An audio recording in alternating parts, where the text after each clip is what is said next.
Non, mais on saura ce qui se passe. La vie moins chère, non. La vie moins chère, ça dépend effectivement de beaucoup de choses. Ça dépend d'un travail effectivement des services de l'État, des services de la région, des services de la répression de la consommation, de la répression des fraudes et de la consommation. Donc c'est un travail de longue haleine. Ça suppose aussi effectivement de travailler sur la fiscalité nationale, sur la fiscalité locale. Ce qu'on a fait aujourd'hui, c'est très important, c'est d'avoir un outil, un observatoire de mesures et d'impliquer les associations de consommateurs dans la lutte contre la vie chère. Parce que ce qui est important, c'est le contrôle démocratique, c'est de rendre public les prix.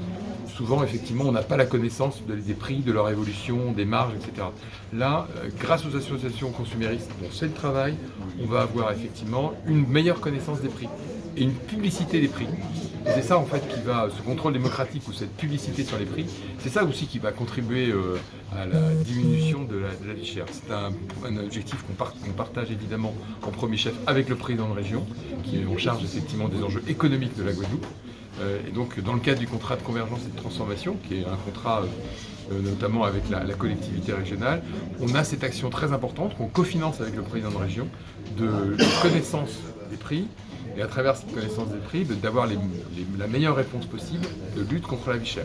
Ça va se concentrer évidemment sur les produits qui sont dans le bouclier qualité-prix, mais pas uniquement les produits du BQP, mais aussi tous les produits. On parlait effectivement pas seulement de la consommation courante, mais aussi des matériaux de construction, qui sont un vrai enjeu ici en Guadeloupe. On connaît effectivement la cherté de la vie, c'est aussi la cherté des coûts de construction, et donc ça se répercute ensuite effectivement sur toute la chaîne de prix, y compris sur les loyers. Voilà, donc c'est ça qui est effectivement important de bien mesurer et de bien connaître.